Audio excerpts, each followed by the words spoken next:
trunk, the engine again, everything. So I need to see something fixed for this team with this time. We heard Nightshare talking about it, saying, hey, we could just focus on ourselves. Good, let's see what happened there, because I am so concerned for them if they come out looking the same as they did during the last time we saw them play. And rightfully so, right? They really have been struggling. And on the other side for CLG, you know, they have their off week. And I don't know how you are, but when I lose, I want to just like queue back up, right? And you want to get back in there. So having the O2 week into a week off, I think would be pretty rough for CLG. You know, kind of a lot of time to stew in the fact that you had this bad week. So I'm just going to see how they are going to bounce back. In other words, we want to see both of these teams come back with a fire from the week off and really show us like the best versions of themselves. Immortals starting off picking a Zeri here. Over on the other side, you can see this champion's been getting a lot of love so far, but she won't be locked in here again. It's Gragas picked up for CLG. Didn't mention the bans. It's Sylas, Yone, Seraphine, Azir, Fiora, and Swain, all unpickable. Yeah, so Gragas obviously is potentially a three-way flex. We are expecting it to be up towards top lane mostly, though. But you do sometimes see support Gragas. I have seen even send a Gragas down there a little bit as a farming Gragas. You can get it in jungle for Contractz as well. Paired with Kalista, that makes it even more possible that I think it could be going to Poome, because I think some of those aggressive pairings can work quite well with the Kalista. So I am interested to see, you know, if CLG is going to mix things up, get some flexes in there. It'll be exciting to see if Kenvi's going to lock this one in. We get baited so much, I refuse to just ever even acknowledge hyphy picks anymore until they're actually locked in. If they lock it in, yeah, cool. But over on the other side, Kalista Gragas, as you were talking about, can be a very deadly combo. The Gragas flex potential. There it is. Gangplank swapped over to that one, picking that for the top side. First Strike Gragas top lane has also been getting a lot of popularity. People are almost always feels like moving towards First Strike nowadays. Just trying to cash in as much as possible in the laning phase with that. You know, looking for these little quick combos out every time First Strike is up. You know, body slam in, Q, W, everything out in a short little burst of window. You can get quite a bit of gold throughout the course of the game. Plus, it's usually built with more AP-heavy styles in mind, right? As opposed to the tank Gragases of old. So as he gets later into the game, that damage multiplier can actually do a lot. But Poppy locked in for so Immortals. Good here, man. Because like if you're expecting Gragas Yasuo, Poppy's amazing against Gragas, amazing against Yasuo, already amazing against Kalista. It's such a good pick. I feel like if you pick, okay, they're just picking it anyway, but I feel like this is the most insane Poppy game. Very likely is going to be Kenvi playing it in the jungle. Of course, again, theoretically, you can flex this around. Poppy top's fine. Poppy support, very situational. But, you know, there's a lot of value to be grabbed here to being able to shut down the Kalista. Kalista cannot use her passive, cannot even use the little pop inside the heroic presence. It is so annoying playing Kalista against the Poppy. Yasuo as well, so reliant on those dashes to be able to actually have survivability through that, moving around, avoiding skill shots. It's very, very difficult to do when Poppy gets on top of you. I mean, Poppy's one of the big parts of the champion's whole design is being able to shut down some of that hyper mobility that champions have in their kits. These are two of the most spammable dashes in League of Legends, and Poppy is here to shut that down. Absolutely, and also, you know, when you're drafting a dive comp, Poppy's just great even for knocking part of that comp away, right? You know, with the Keeper's Verdict, you use the ultimate. If Yasuo goes in for an ulti, you are stuck in place during that. It's very easy to line up your ulti, knock him out of the fight right after that. So it can, you know, really split up those kind of dive comps. And I'm going to be interested to see where CLG takes us with the last couple picks. It already feels like they're very committed to what is going to be like an early mid-game style of composition, though, with their first three, Gragas, the Yasuo, and the Kalista.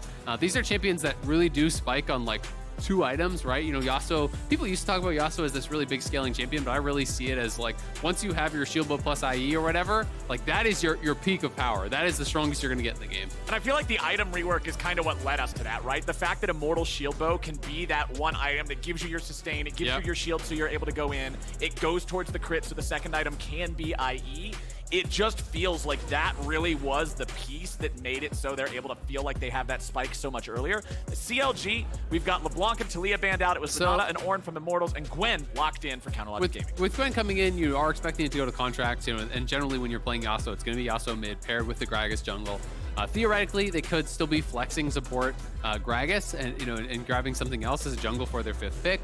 It could also just be support to win the 2v2 here. They're waiting to see what the support pick is going to be for Ignar, and then Poome would have the opportunity to answer, because you really do want to have a winning 2v2 when you are going for this Kalista. Nautilus going to be the option here. Renata has been the most common pairing we've been seeing for a while now with the Kalista. That's obviously going to be banned out. Right. There are still aggressive options, things like the Leona. Thresh is a bit of a throwback. I don't think we're going to see that. But you can go towards something pretty engage heavy. Alistar, Rel, Leona all do work really well. And it seems like the kind of the obvious pairings. Alistar also adding some really strong knockups. Yeah. So you have multiple ways to really set up for the Yasuo here. You can set up the Yasuo by throwing in the Alistar, with the knockup from the Kalista ultimate. You can combo to set that up. The Gragas can knock them up with the ultimate or the body slam. So a lot of ways to really set up Palafox here. And it's going to put up a lot of pressure on Palafox to have a strong game, because if the Yasuo is not playing ahead of the curve of the game, I don't think that this comp is really going to function very well. Right, because when we look at Kalista, we always talk about her early game. We talk about how she can be a good enabler for those supports, but when you compare raw damage outputs, if you get to the point where an enemy carry like Zeri has 3 items, has 4 items, and Kalista's doing the same, it's not terrible, right? Yeah, absolutely. I've got to say, I actually really like Immortals draft a live-man squad and really kind of work as this cohesive team fight unit. And I really have my eyes on PowerOfEvil and on this Ahri here in this game. PowerOfEvil as a player, like when you think about his peak, you think back to Misfits, you think about nearly knocking SKT out of Worlds, if not for the Braum shield that blocked a Sejuani E-proc on a stun, right? Like, this guy's peak has been incredible, but so far his summer split has not been good. He's been critiqued for his performances in and out of lane. The builds have sometimes not made a lot of sense. Of course, in the past, his Orianna theory crafting was always a point of conversation, but that's one of the points I'm looking at Immortals that could really be a step up, because I know how good he has been in the past. Yeah, absolutely. We're going to have to see if he can kind of get back towards that previous level. Even in the LCS for many years, even when he was on poor teams, he was such a shining star. He has not really been that this split for Immortals. Well, speaking about Immortals, we've got an interview ready to go with Nightshare. Let's see what he had to say. Thank you, Captain Flowers. We heard a little bit from you going into this matchup, but can you tell me what you were saying to the team in terms of a game plan approaching this week? So basically, we just had 2 weeks as a team that we didn't have before, like playing in before, because PoE came late, and we actually didn't have any practice with him. So these 2 weeks, I guess, was like it was the most helpful for us, because we get to practice what we needed without the pressure of official matches. So we practiced a lot of different styles, and kind of like figured by trial and error what's the best, and sort of like we're going in very confident, and I feel like the draft is really good for us, so I hope we get the win. Azael seemed to agree as well on that the draft felt good. Can you tell me a bit more insight in what you feel you have that confidence in this draft? I honestly feel like Zeri is one of the strongest pick nowadays, and we expected the Gragas Yasuo from them, so we were practicing a lot of Poppy, and we were practicing, Mohamed was practicing a lot of the top lane champion pool like GP, and GP is monster broken right now, guys, so played in solo queue. So we got what we needed, and then PoE is on his Ahri, so I feel like everyone sort of has their comfort. So I hope they deliver and execute. All right, lots of practice, lots of comfort. Thank you for your words. Back to the game. Honestly, that's what I want to hear. He's saying this was the most valuable time. We did a lot of theory crafting. We tested it through trial and error. I'm hoping that this is a sign of good things to come for Immortals. But on the side of CLG, they're looking to stop that early. Poome goes in. Headbutt pulverized, ready to go. As Contractz is joining up. And Lost has done just that. It is losing the first blood to CLG. Immortals AD carry is gone. Yeah, really nice pathing from Contractz.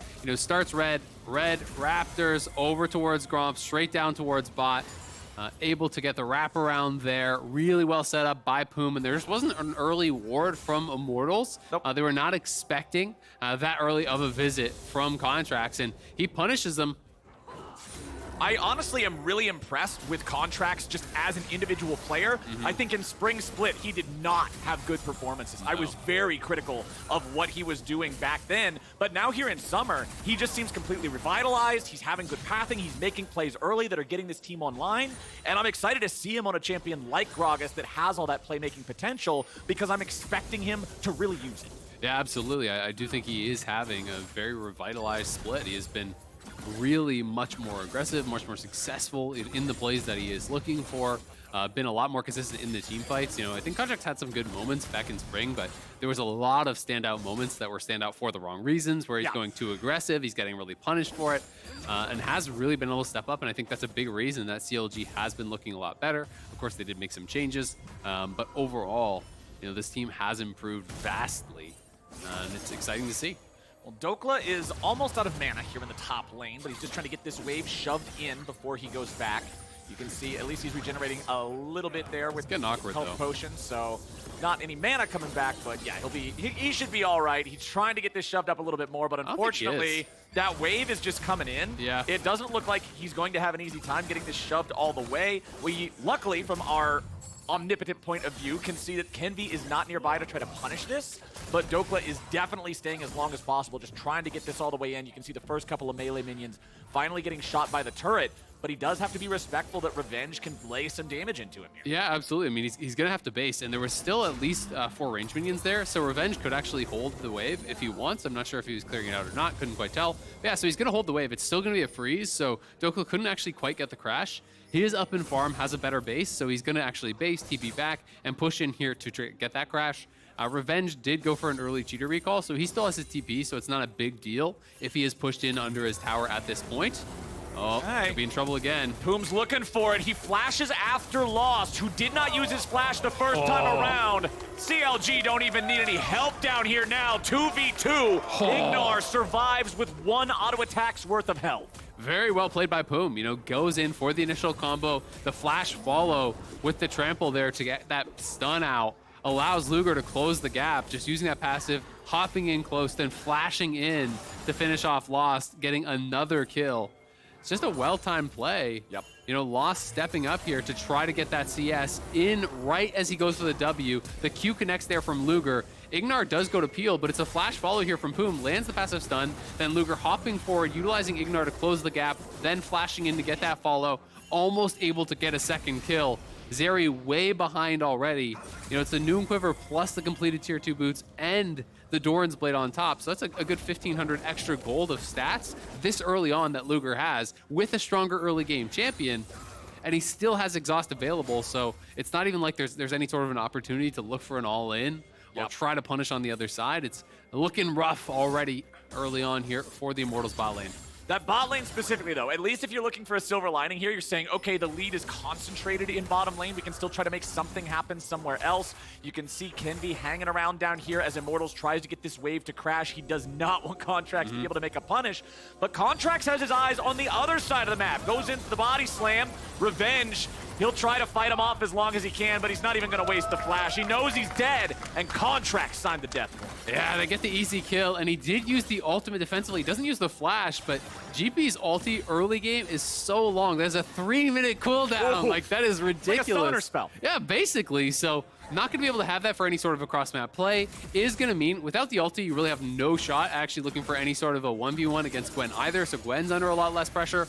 And the Gwen ultimate in general is just such a lower cooldown that is one of the tough things about this matchup is you have to get good value out of your ultimate as GP. Yeah. Because on the other side, it's 100-second cooldown versus 180, right? So you're going to be able to use that almost twice as often with the needlework. And now Dhokla will know, with GP ulti down, if he can bounce that wave, he can look for an all-in. Okay, PowerOfEvil showing up bottom lane. They go in after Poome, but the timing isn't right from Luger. Poome's gonna get saved, but now he's under pressure. Luger getting away. He stays alive for now, but Kenvi's ready to go. Slam into the wall, takes down the first, and can they get the second? Poome wants to buy time, but time's too pricey. Lost gets the money, and Immortals get both their targets. Yeah, Immortals bouncing back here, getting some kills on that bottom side. PowerOfEvil live with what, like 10 health there, barely slinking away. Could have gone pretty badly if he had gone down, but they do get the kill. They will lose a plate mid lane to Palafox. They will lose about a wave, and they're going to lose the Herald. So there is a cost on the other side, but it's a good aggressive play that gets their bot lane back into it because Lost gets a kill and is up in farm now, so the gold is going to be much more even down there. And the big part about that fight for me is I think CLG would have got away if Luger pressed the save button on Poome just a split second later, because you'll see he saves Poome and then the Ahri charm hits Luger and it puts them both in a pretty bad spot. Yeah, that is really tough. The timing obviously very, very important in this type of play. It's a good roam from PowerOfEvil, and honestly, not something that you do expect from this player. He is much more of a passive laner, stays in lane, and as you said, pulls him in with the ulti there as the charm is coming out from PowerOfEvil. That's a tough one to react to. That feels like, I'm not going to put too much blame on Luger for that. Because Poome was already very low and he's not level 6, so it's not like he's too tanky. Yeah. He might have just died if the charm did hit him. It's hard to know. But I agree, he probably would have been able to survive, maybe get back to that tower and actually at least create enough space that he would have lived. But either way, good play from Immortals, closing the gold gap a little bit and getting their bot lane back into it. Right, making sure that Zeri is not completely shut down. It's kind of what Huni was talking about in the previous game, where we also got to see this Zeri versus Kalista type of matchup, is Zeri's goal isn't to slam Kalista, like destroy the lane. She just needs to be able to scale successfully. So making sure Lost doesn't fall too far behind, always going to be good for Immortals here, as they also are now potentially losing out on this first Drake as CLG has bottom side control, and they'll take it. And you can see in the FTX total gold, Lost is actually the second richest person in the game. He is still, 500 gold down on his opponent, but he was a good 1,000, 1,500 down prior to that set of plays. So has closed the gap quite a lot, is going to be relevant. Yeah. Kenvi very high up as far as the gold goes as well.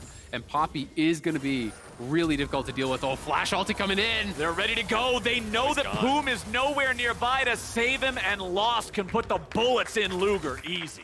Immortals looking a little bit revitalized here, getting aggressive on that bottom side.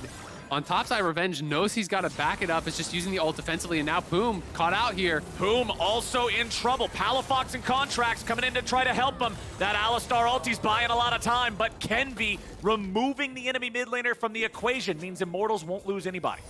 Won't lose anybody. I'm a little bit surprised that Palafox didn't ult off of that headbutt from Poome. Yeah. The headbutt towards the Yasuo, onto the Ahri, but maybe felt like, with the ult charges still available, he wasn't going to be able to 100-0, wasn't worth actually committing.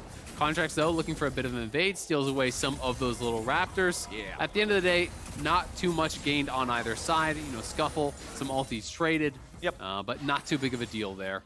The Ahri ulti being down does mean PowerOfEvil will have to be pretty respectful of Palafox. Contractz still having his own ult on the Gragas, not using that one in the fight, means that if he decides to visit mid against an ultless Ahri, PowerOfEvil is almost certainly dead. And you can see Contractz hanging out in the enemy jungle, now deciding to take his leave as the CLG bottom lane finds themselves back together. Splitting up didn't work out so great for him. Immortals was able to find both. Unfortunately for them, only getting the kill onto one. But now that Luger and Poome are back together, Lost and Ignar has to respect how strong their 2v2 is. And we'll see how confident they are to continue to look for these all-ins. Contractz moving down, but he is spotted out. That ward right there, going to catch both of them roaming down. So Kenvi's in the area. This is not a dive that will work, 4v3 or not. But they're going to drop the Herald. And if the tower does go down, of course, there could be a follow-up play. But Palafox threatening to head back towards mid. I think it's just going to be the crash. I don't think they can finish this whatsoever. PowerOfEvil coming down there too, so Immortals would have had the backup to try to fight for that last plate. Because the turret was not dangerously close to dying, it's not like CLG can just walk up, two-tap it with an auto attack, and then take the fight. Something I'm interested to see now is, they're going to get the wraparound. Luger's in trouble again. Remember, Luger's going to be the target because Poome can always be saved. Luger flashing away back underneath the turret. Poome trying to buy a little bit of time here. Kenvi stunned up. Now Luger pulling Poome right back towards him, ready to throw him in aggressively. And the enemy jungler is down. Meanwhile, Palafox and Contractz have found PowerOfEvil to stop him from interfering. CLG, they shut down the play, and they get a kill back. 1-0 on that bottom side. Well done to actually survive there, turn it around, get the kill on Kenvi. Before anyone even came in for help, it was just Luger and Poome. But on that top side now, Dhokla does have the Mythic completed, and he has ulti to no ulti for still a short amount of time, so he can look for the all-in potentially. This is what you were talking about, Isaac. Those cooldowns mean so much. Dhokla popping the ghost. Good side step. Firing out the needles there. Revenge staying away from most of them. But now, the next time, it will be those summoners, or not those summoner spells, excuse me, those ultimates ready for both. And the important thing to remember, however, words, is we do have flash traded for Ghost there, which again, cooldown advantage for Dhokla. Exactly, yeah. Dhokla has both the cooldown advantage with the shorter ulti cooldown and the shorter summoner spell, using the Ghost instead of the flash. Good sidesteps though by Revenge. He avoided both the first and last proc of that ultimate of the needlework there. So it is going to give him that bit of safety now. As you said, he has ulti advantage for this point in time and is going to be covered. I think they're just really should just push this in and reset, to be honest, because he is probably very close to Triforce, but may want to hang around until he cashes out the Cull, because he only has this plus one more wave, and then he'll actually have the Cull complete and have a really nice spike. Well, Dhokla also not having a lot of mana to really be able to challenge this. Immortals bringing up two they're more gonna try players. Dhokla, he'll try to stay alive in this one. 3v1. Contractz shows up, and it's like, nah, sorry, buddy, see you later. Immortals punish Dhokla for sticking around. Yeah, great job. They get the kill here, and we'll see. He didn't get the full last wave, so he won't actually completely cash out that call. Could potentially get some tower damage down here, but we'll just head back to base. We'll have the Triforce pretty much guaranteed. Yep, does have enough gold, I believe. Luger and Poome pushing in bot side. Dragon spawning here in 25, so CLG may want to continue to look towards those dragons, try to stack them up with the Kalista. And hey, props to Lost. Despite the fact that he got killed 2 times very early on in this lane and he's against a Kalista, he still has farm advantage here in this lane. But we got a TP showing up. We got Immortals looking to play the game here as Luger is taken out. Revenge seals the deal, and Poome is just another burger on the barbecue. Immortals picking up 2. Oh, Contractz trying to come down here. I don't know if this is the play. I mean, I don't think it is. He chunks him, but like, that doesn't really do anything. What's the point in using your ultimate in that situation? Unless his read was he can 100-0 him, but it does feel pretty ambitious. You know, it doesn't even have the mythic complete or anything like that. So they will lose the dragon. They will lose the bottom tower. They get another kill there onto Luger. Revenge even going to be able to take away the Gromp here potentially because there's no smite available on Contractz. Nice. We'll still grab it, but Immortals looking really good after a rough start here. They are now in the gold lead with, I think, the compositional advantage, and CLG are going to be the ones potentially in trouble. Yep, CLG not having as great of a time as you would expect for getting that early lead on Kalista in the bottom lane. Immortals doing a great job there, starting up that 2v2, willing to go aggressive against the Kalista and Alistar, knowing they had the backup from Revenge. And yes, the top lane turret take does mean CLG is now back in the driver's seat with the gold, but the comp, like you're talking about, it's gonna get difficult for CLG in these 5v5s unless they find a really good angle. Yeah, for sure. I mean, Zeri is now actually up in gold over the Kalista. You know, Zeri is going to be very difficult to take down unless you can pretty much just 100-0 with that initial play, because with Poppy bodyguarding, you know, CC coming through from people like the Nautilus, if the Poppy escapes the initial engage, it's very easier for her to kite out against this type of a composition, and getting a good bit of chunk there onto Poome. Oh boy. GP does not have teleport, so I don't think that they're actually going to contest this. I think GP's just going to look to push towards that tier 2, and they can push in mid and try to deny some farm. No teleport, no ulti either. Also very important, means Revenge just cannot contribute to this fight in any way. Poome is going to recall there on his own control ward, see if he's able to get away. Immortals going in. They found the enemy AD carry and they've got him. Kenvi takes the kill. Here's Lost. Ignar and Lost are still looking to fight. It's a 4v4 having killed the enemy AD. Their Gangplank is still in the bottom lane. Dhokla getting away for now. CLG get punished, and Immortals, this is what I wanted to see, Azael. They've got some bloodthirst. They've got some moves. These dudes are alive. Man, Kenvi and PowerOfEvil going big there. Finding the kill on the exit is actually so big because it buys so much time for Revenge. He just got the solo gold off that tier 2 bot. 600 gold in his pocket. All of the waves denied there. That is really well done. And even just delaying the bases from CLG was guaranteeing that GP was going to get something out of that bot side split push. But the initial play just really well set up. Kenvi flash stun. PowerOfEvil goes in, guaranteed charm for the follow-up. The exhaust is there, but they have the damage to kill off Luger. And then all of a sudden, it's a 4v4, but a 4v4 in their favor, where Lost is coming in. CLG don't have the tools to actually burst them down. And this is just really smart. They get the angle there, flashing in, stun. The charm comes through to follow it up. Ignar coming around behind. And remember, there's no Gragas ulti because he used it on that bottom side. So he didn't have that available. Lost is really not threatened whatsoever as a result. And with the Zeri stacking up, CLG realizes we have got to just get out of here. And Dhokla is so thankful for that Gwen W right there. Gwen you can is see immune. Gwen is immune on the very tail end of the Everfrost. If that root hits him, he's also in a ton of trouble. Oh, absolutely. I mean, if you don't have that dodge on the root, you know, Zeri is stacking up in the ultimate. You do not get away from that champion very easily once the move speed is all stacked up. Now has the PD available as well. So just ramping up even further on the attack speed. You know, getting those stacks through in the ulti becomes that much more difficult to deal with. Looking like Collector second here for Revenge. It's a pretty squishy team over on the other side, so I think it's actually quite a good build. There's not going to be anyone really building armor besides maybe Contractz going to get Zonias or something like that. You know, maybe a little bit in a Mythic for Poome, but Collector value I think is going to be pretty high this game. Yep, there's not even any defensive boots. When you look across it, it's double Ionian boots, double Berserker Greaves, and a single Sorcerer's Shoe. So no treads, no tabbies, no anything. So that means that CLG is going to have to start playing a little bit better, going to have to start playing a little bit more respectfully. We've seen things like Dhokla not backing up in the top side when Immortals are missing and when he's low on mana. We've seen stuff like that last play, not respecting the ability of Immortals to show up even after you took the objective. It feels like CLG were just kind of writing them off as like, oh, it's an Immortals game, we'll beat them for free. Well, they've had 2 weeks of practice, and they're showing us that they were not wasting that time. I mean, they're just looking way more proactive, right? You know, the roam early down towards bottom side from PowerOfEvil once his bot lane was behind. He gets down there, they get a kill. Kenvi making multiple trips down towards bot side, setting up 4-man dive, setting up multiple repeat ganks, you know, utilizing aggressive plays from Ignar to set up Lost to get kills.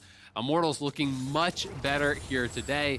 And now for CLG, I feel like their only way really back in is either a perfect engage, which is very difficult to get against the comp that Immortals do have, or some sort of a side lane advantage, right? If Dhokla can start getting kills on Revenge in an extended side lane play, that can really buy you a lot of time. That can open up the map and make things difficult. But that is not going to be easy to pull off, as Revenge is quite a bit up now in the gold. And we'll see if they want to try to compete for this next dragon here, as Herald's going to be dropped mid to try to get Prio. Poome with the Hex Flash over the wall there.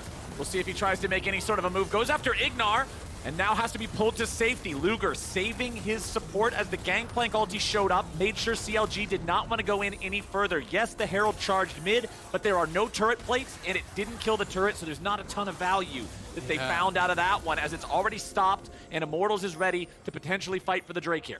Yeah, Dhokla does have TP from base, but there's no TP ward, so he actually got Nashor's gold. So he's on 2 items now. He is TPing towards mid, but no flanking ward means it's a little bit off. And, okay, Kenvi does not get any value out of the Poppy ulti there, but now the fight's breaking out, and Palafox is going to be in trouble. Stopwatch here on the front line, trying to get himself back away. Immortals falling back as a group. Dhokla heading back towards the Drake pit. He's going to aggro that one, continuing to just skip on out of there. Charm doesn't hit from PowerOfEvil. Kenvi up here tanking the Drake. They got to be careful about this one. Immortals does not have health bar advantage. Palafox is low on CLG, but if he backs, he has TP. There comes the disengage from the Poppy. The Dragon goes over to Immortals, and it's PowerOfEvil getting the final hit. Fat Man looking pretty aerodynamic there. Yeah, long distance. Moves, man. Contractz knocked way away. As Dhokla could be in trouble now here. He is way on the wrong side of the map. Man, they were just doing Dragon. You know they're in the area. And now, in a 1v3 here, no ulti available. He's going to get run down. Well, we'll see him try to see if he can outplay this, but 3v1, man, no tank items, no survivability at all means they can burst you down through any sort of sustained tanking you might have. I mean, if he has ult, maybe. Starting up a 2-man Baron here, ambitious, not going to be able to happen. I've got to say, it just seems like Palafox is not on the same page with the people engaging, because I think that Poome actually did hit a combo on Lost, and he didn't ult off of it. Then he ulted when the Gragas ulti comes through, but that only connected on Kenvi, so it's a 1-man Yasuo ult on the tank jungler. Like, that just isn't it. You know, he had the opportunity earlier to ult PowerOfEvil. That one's more debatable. Maybe he thought he wasn't actually going to be able to make the play happen, but this was a combo I'm pretty darn sure hit Lost, and he didn't use the ultimate on it, so you've got to be on point. When you're playing this type of a composition, when you're playing Gragas Yasuo, it is all about your initial engage. If that initial engage is not perfect, if you are not in sync for that, the composition becomes worthless really, really fast. Palafox actually still on 0-0-0 scoreline, 22 minutes into the game. I mean, yes, you have not died yet. That is always a good thing, but no kills, no assists. Not the greatest feeling. Immortals now putting multiple players in the topside river. Baron is on the menu, so if either one of these teams can find a big team fight win, we know that that could be a reward that really either just seals the deal for Immortals or brings CLG right back into it. Yeah, I mean, honestly, Immortals just want to show up to every objective because they want a 5v5. Like, they are going to win basically every 5v5 at this point of the game, barring some sort of, you know, massive outplay or misplay. So they are pretty happy to just show up to every single objective for CLG to come to them and say, all right, let's scrap. Because if CLG is not perfect with the engage, they are going to lose in the extended plays on these fights pretty much every single time. Poppy is just way too hard to get through, you know, plus all the CC that is there and the Zeri speed ups. So we'll see if they're going to be able to find anything. Revenge, though, working towards a third item. We'll be interested to see if he wants to go for quick blades. I think that is becoming pretty popular. You can, of course, go like LDR into IE and things like that as well. Yeah, so there are a number of options.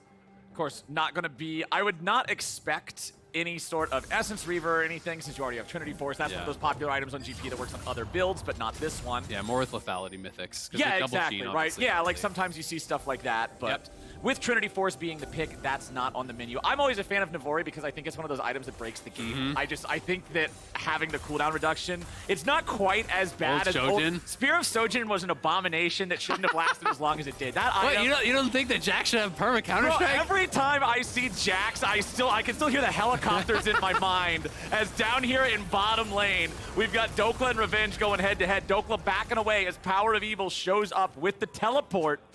That's the kind of play that CLG need, though. He gets the ulti out of Revenge, he gets the TP out of PowerOfEvil. Sure, he doesn't get the kill, but he gets out of there, right? If you can put that pressure on in the side lane, and especially if you can get a kill, you can start to open up cross-map advantages. You can start to try to find these odd number fights where your team still can win because they are compositionally disadvantaged in the 5v5 right now. So they need to split up Immortals and draw them out to the side lanes. And really, that's pretty much just on Dhokla for now because it doesn't feel like Yasuo is strong enough to really threaten.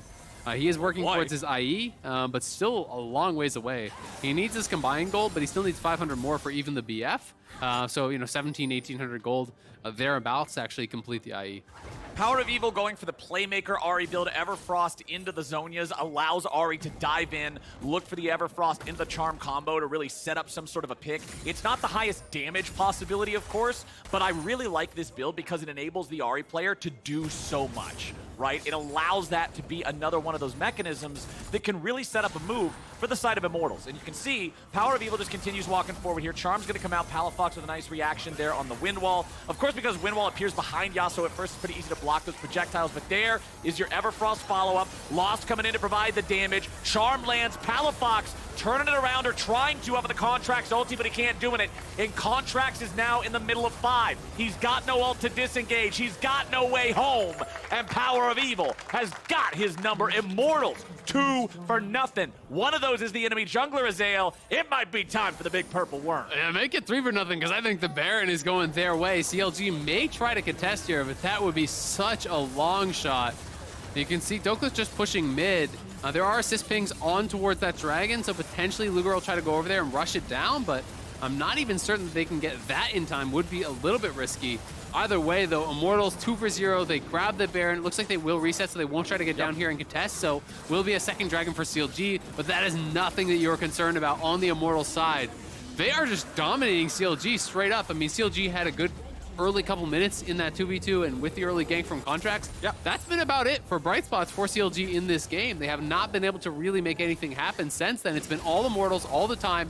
The Charm forces out the early wind wall, and then he says, all right, wind wall's a much longer cooldown than this. Goes in, lands the Everfrost to connect both parts of the queue. He does not have his Charm yet, but he uses the last ulti charge there to get right in on top, nails the Charm, Lost comes in.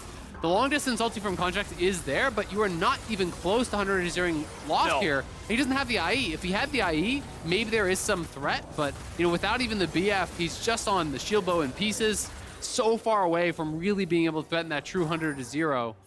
And as a result, they both go down. They lose the Baron. Immortals pushing here.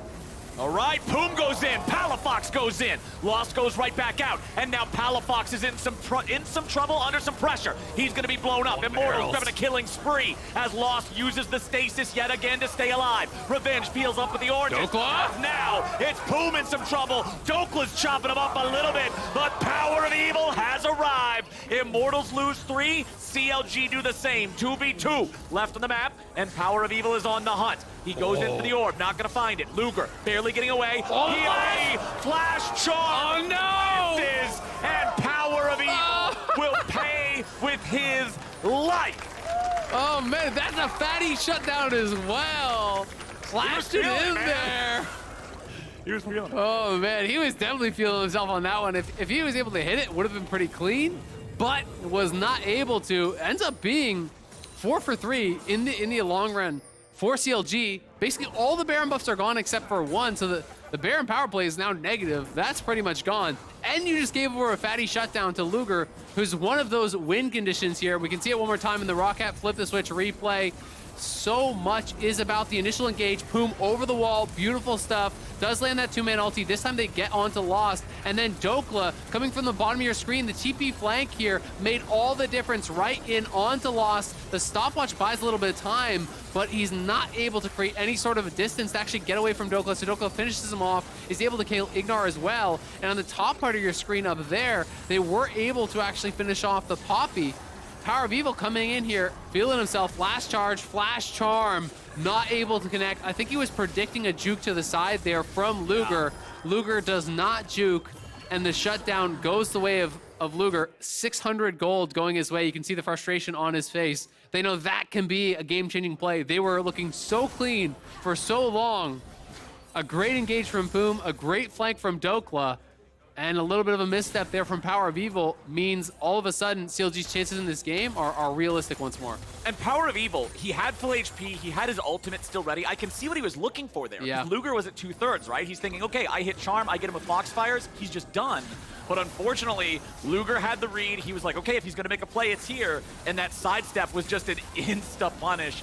No way out for the Immortals mid laner. And Palafox finally going in on the engage like you were talking about wanting to see. Big for CLG. Absolutely. IE done.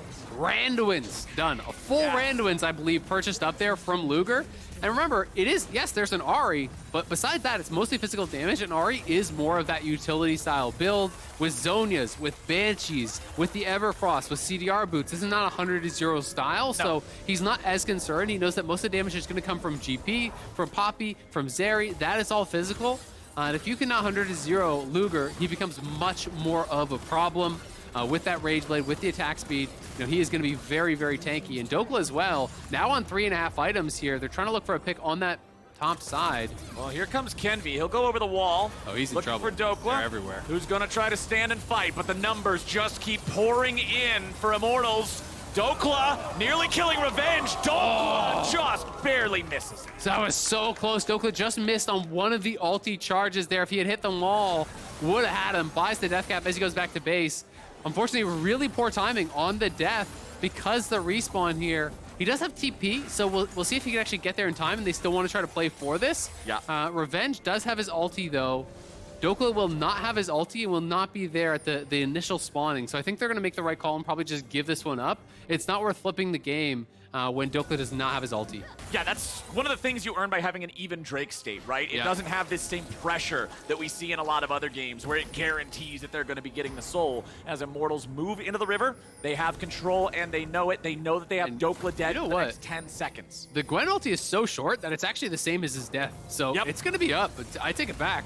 They may actually look to try to fight for this, or at least try to steal. Contractz is in the area, and they do have TP. Do they have any flanking wards? The TP's coming in. Oh, Poome gets rooted up. He won't be able to chase, so CLG end up committing the teleport. They don't get anything at all out of it. Immortals take the Drake. They get out. They're feeling good about that. Yeah, don't love that TP at all. I mean, I think if you don't have any flanking wards, it's not worth it. Like, and this has been a couple times that CLG has tried to look for these plays. And, you know, last time they had to actually TP towards mid, like, this whole area in the enemy jungle, there's no wards in this whole section. If you have anything over there and he's TPing behind them, or maybe even like a ward here, and you're corralling them towards mid lane, he's TPing on that side. But when you're TPing on your own side of the map and they're already exiting, it's very, very difficult for that to actually result in anything good.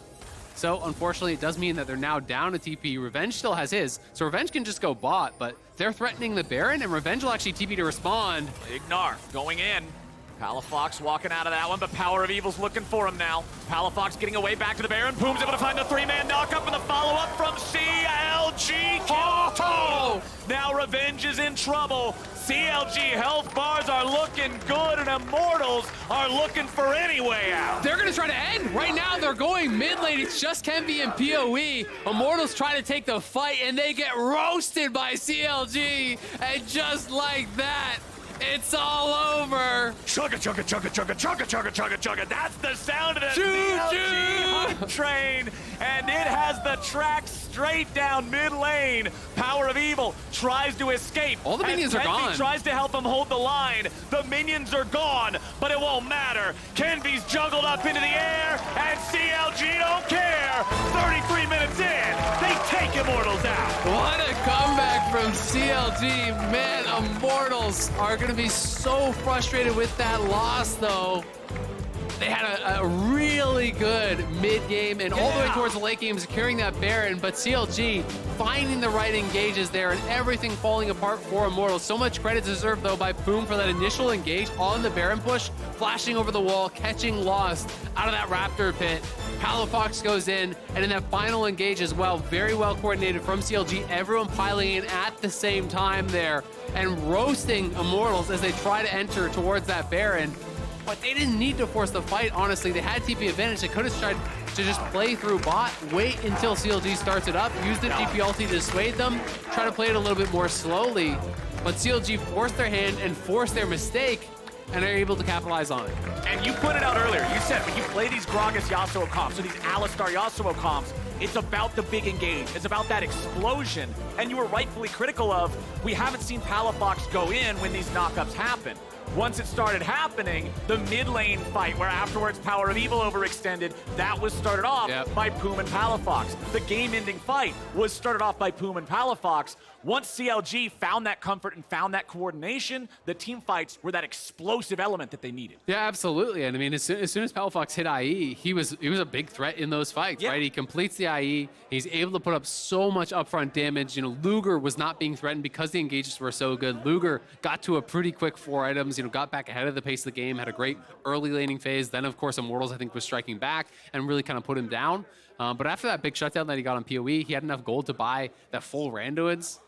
Was very, very tanky. And then at that point, he's not going to be killed off by any ambient damage or any little bit of chip damage whatsoever. So, you know, he's stacking up the rage blade. He's going nuts in the fights. And Dhokla completed his death cap.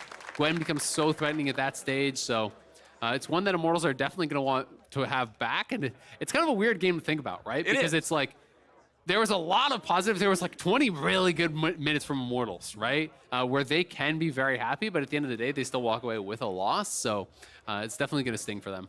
The Immortals squad 100% improved during the time off. They spent those 2 weeks, they definitely seemed more coordinated. They had a plan. They were being proactive.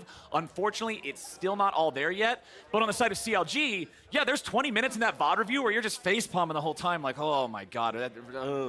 But they still get the win. They still have that X factor, that coordination that was able to show up and punish. So I think both of these teams are going to have positives and negatives to take away from reviewing this game. But it's CLG who walk away happy with it. After the break, it's Dhokla joining